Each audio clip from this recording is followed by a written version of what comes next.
Hello students, journal entries को आगे बढ़ाते हैं। आज इस क्वेश्चन को देखेंगे, ध्यान दीजिएगा। पहला पॉइंट है proprietor withdrew for private use ₹10,000 from bank. Proprietor bank से निकाल के पैसा घर ले गया प्राइवेट यूज के लिए। प्राइवेट यूज के लिए कुछ भी होता है तो उसको हम लोग ड्रॉइंग्स बोलते हैं, ठीक है।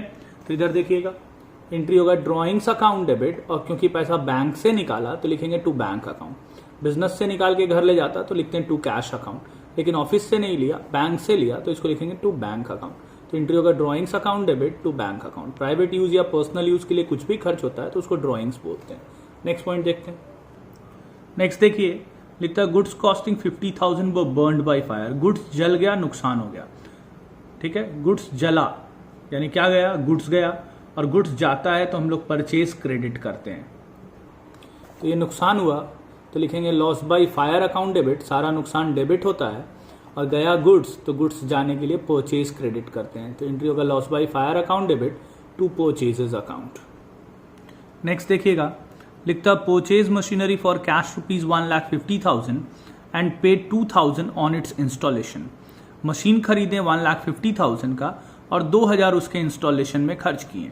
तो कोई भी फिक्स एसेट्स खरीदने में जो भी खर्च होता है वो उसी में जोड़ दिया जाता है, यानी मशीनरी का दाम बढ़ा के कर देंगे 1,52,000।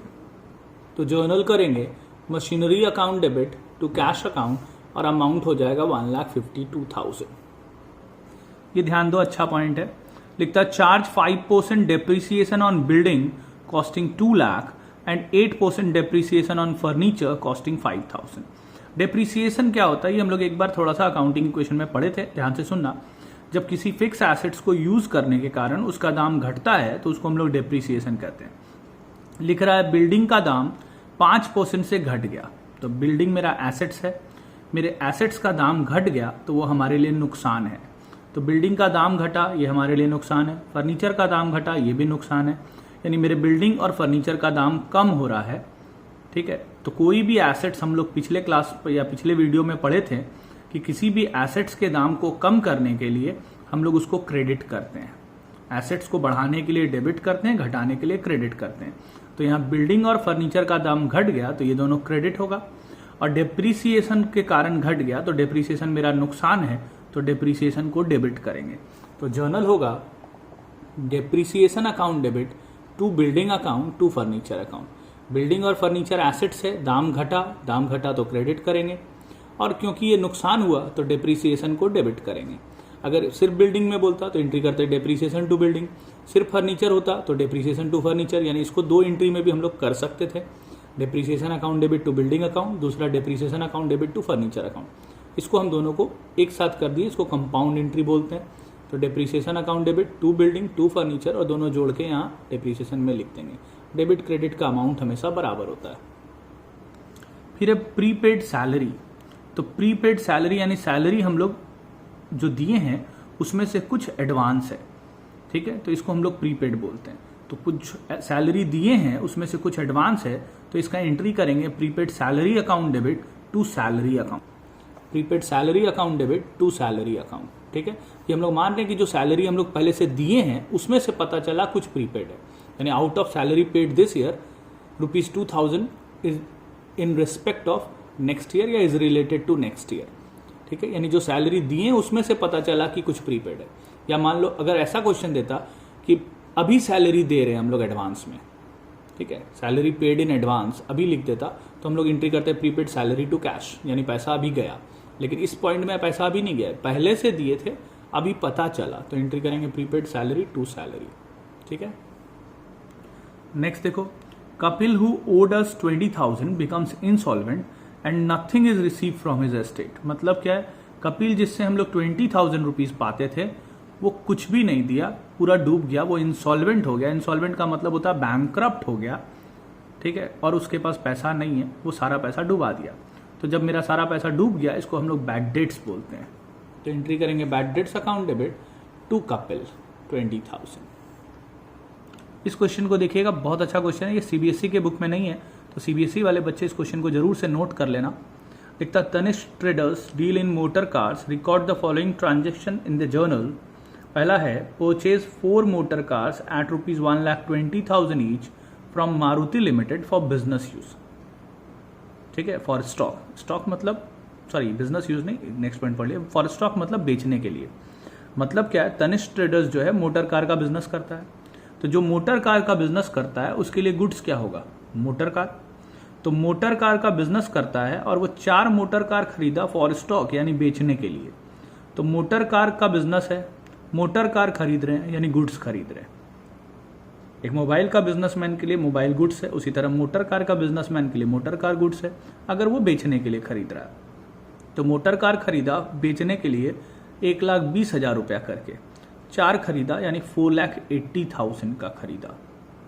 तो गुड्स खरीदने का सिंपल जर्नल है परचेजेस अकाउंट डेबिट, और जिससे खरीदे उसका नाम, क्योंकि उधार खरीदे तो purchases account debit to Maruti limited 4,80,000। दूसरा है purchase 1 motor car from Maruti limited for business use.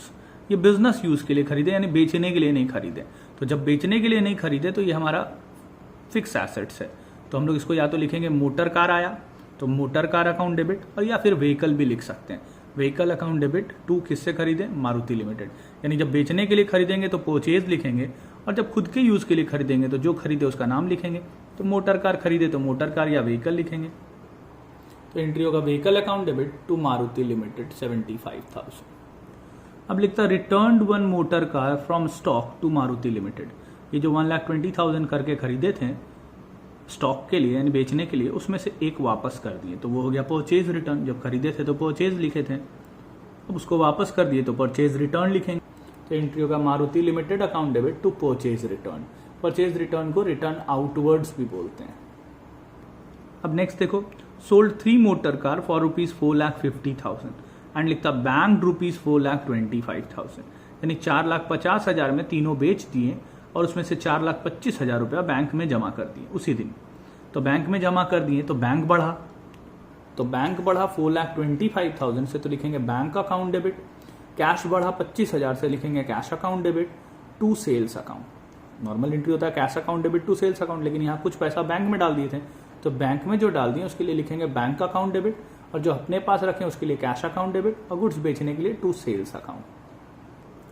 फिर लिखता purchase an accounting machine for ₹40,000। Accounting machine खरीदें, टाइपराइटर खरीदे, ये सबको हम लोग ऑफिस इक्विपमेंट लिखते हैं। तो लिखेंगे office equipment account debit to cash account 40,000। फिर देखो लिखता bought on credit from Tata motors 5 motor car for ₹8 lakh for resale. Tata motors से 8 लाख रुपए में 5 मोटर कार खरीदे फॉर रीसेल यानी गुड्स खरीदे। तो गुड्स खरीदे बेचने के लिए, तो एंट्री करेंगे purchases account debit to Tata motors 8 lakh. 8 lakh में 5 खरीदे यानी एक हो गया 1,60,000 का। फिर लिखता received a credit note from Tata motors for 1 car return to them, यानी एक कार उसको रिटर्न कर दिए तो वो हम लोग को क्रेडिट नोट इशू किया, हम लोग उसका क्रेडिट नोट रिसीव किए। सिंपल मतलब है कि हम लोग उसको एक कार वापस कर दिए। तो एक कार वापस किए, खरीदे थे वो वापस कर दिए तो उसको परचेज रिटर्न बोलते हैं। तो एंट्री होगा Tata motors account debit to purchase return, और एक कार का कीमत होगा 1,60,000 क्योंकि 5 का था 8 लाख। नेक्स्ट है paid to Tata motors by cheque the amount owing, यानी जो पैसा बचा वो उसको पेमेंट कर दिए बाई चेक। तो देखो 8 लाख में खरीदे थे, 1,60,000 का वापस कर दिए यानी 6,40,000 देना था, चेक से पेमेंट कर दिए तो लिखेंगे Tata motors to bank. Cheque देते हैं तो बैंक लिखते हैं, ठीक है। नेक्स्ट है drew a cheque for self ₹1 lakh and drew out of cash for self ₹20,000, यानी लिखता है हम लोग 1 लाख रुपया चेक से सेल्फ यानी कि अपने लिए और कैश में से 20,000 सेल्फ के लिए यानी अपने लिए ले गए यानी घर ले गए। तो अपने लिए 1 लाख रुपया बैंक से निकाल के ले गए और 20,000 रुपया कैश ले गए, तो इसको ड्रॉइंग्स बोलते हैं। तो एंट्री होगा ड्रॉइंग्स अकाउंट डेबिट, बैंक से निकाले उसके लिए टू बैंक अकाउंट और कैश ले गए उसके लिए कैश अकाउंट, ठीक है। तो drawings to bank to cash, ठीक है, 1,20,000। अब ये बहुत अच्छा पॉइंट है, mister Tanishq brought his own car into the business valuing 1,80,000 for sale, यानी तनिष्क जो खुद का कार था घर में उसके, वो बेचने के लिए अपने बिजनेस में ले आया। तो बिजनेस में अपने घर से कार लाके दे दिया बेचने के लिए, यूज करने के लिए नहीं, बेचने के लिए। और बेचने के लिए जो आता है उसको हम लोग परचेज लिखते हैं, यानी गुड्स आया।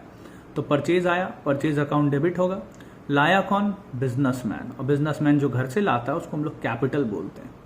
तो एंट्री होगा purchase account debit to capital account. ठीक है, नरेशन हम नहीं किए, आप कर लीजिएगा। आज इतना रहने देते हैं, बाकी नेक्स्ट वीडियो में पढ़ेंगे।